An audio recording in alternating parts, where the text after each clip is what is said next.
Welcome again to my YouTube channel. Today we are going to look at the aldol condensation.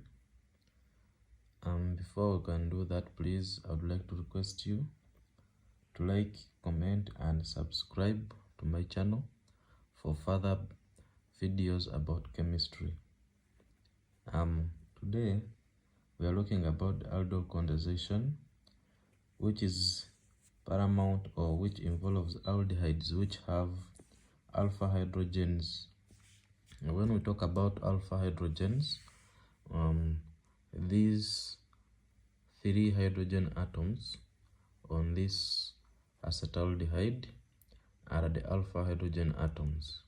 So aldol condensation is a self-condensation which involves 2 or more carbonyl compounds, but the main thing is that we should have an alpha hydrogen atoms on one of the reactants. So when we warm this combination with a base, for example sodium hydroxide, in mild conditions, we form beta hydroxyaldehydes.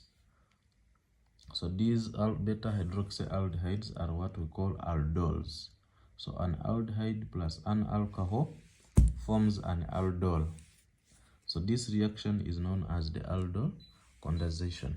If you look clearly in our reaction here, acetaldehyde plus acetaldehyde in presence of a base OH, it gives us this compound which we are going to name as beta hydroxybutanal, or we can call it as an acetaldol. So we look at the mechanism of this reaction. The mechanism involves abstraction of a proton, that alpha hydrogen atom we are having. So from CH3, that one is the alpha hydrogen atom, which will be abstracted by this base OH. So when it takes it, we shall lose a water molecule, and then this bond displaces to form a double bond at this place, and these electrons on oxygen are lost. So we form an enolate ion which is stabilized by a resonance stabilization. First, the negative charge will be on oxygen, but that negative charge can still be displaced and it is put on the carbon atom.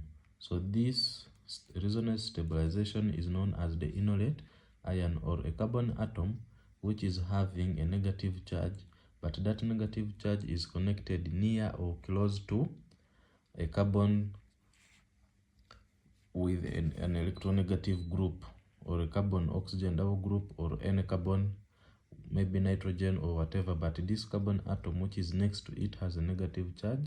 We call that enolate. So in this case, this is what we are having.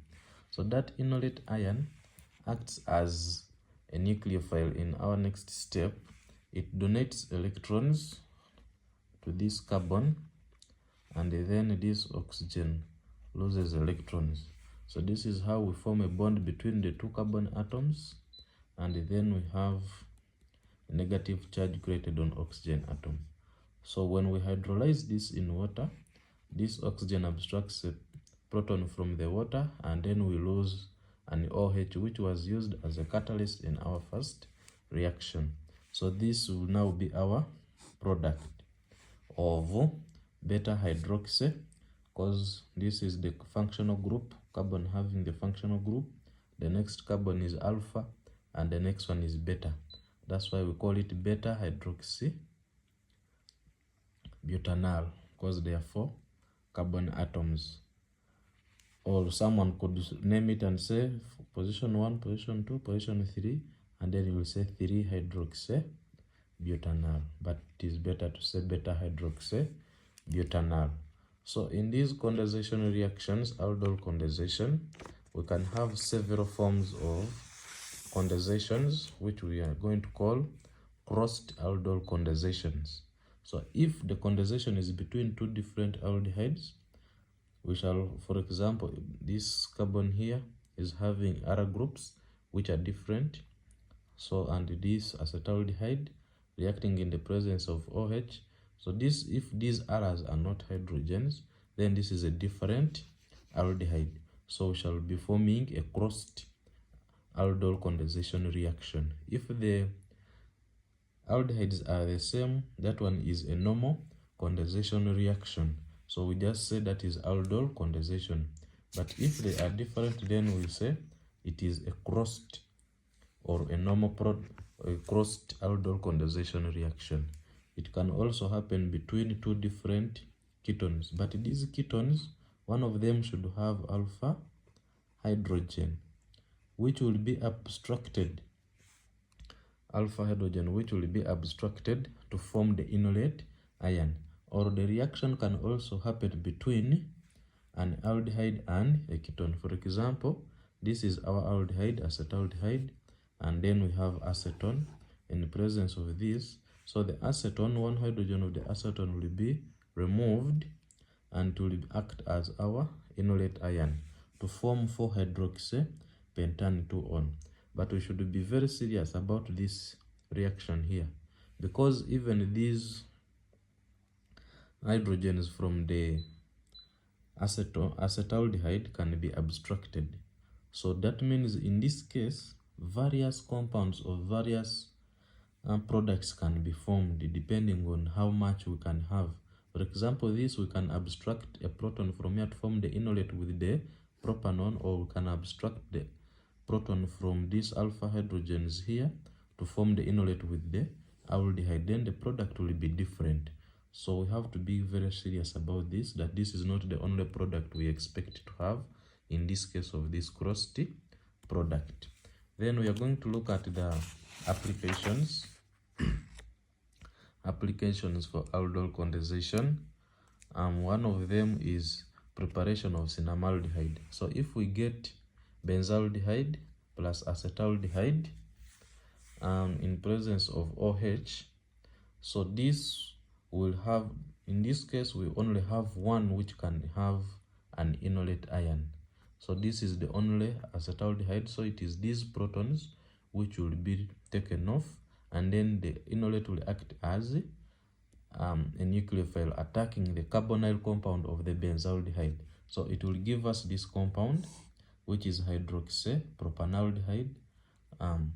Then when we apply a dehydrating agent minus water, we shall form cinnamaldehyde, which when we oxidize, we form cinnamic acid. And cinnamic acid is very important in the human body and also in other chemical properties.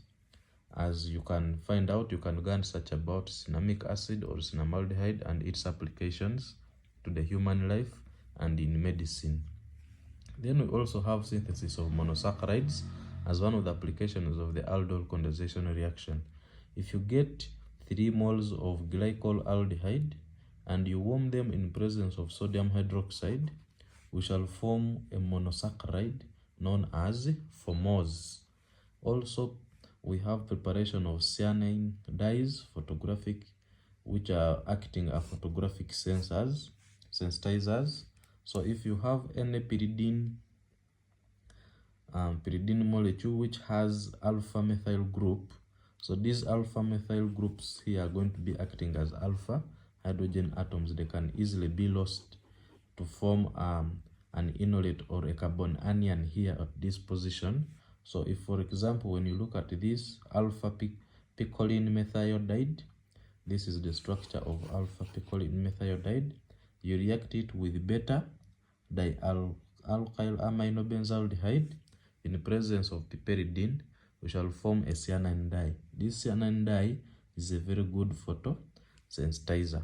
So various applications are there, but for today we have concentrated on those 3 applications.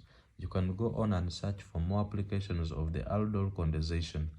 So I want to thank you for watching, and always please subscribe to my YouTube channel for more videos. Please like and comment where we need us to improve, so that we can improve and give you better lessons.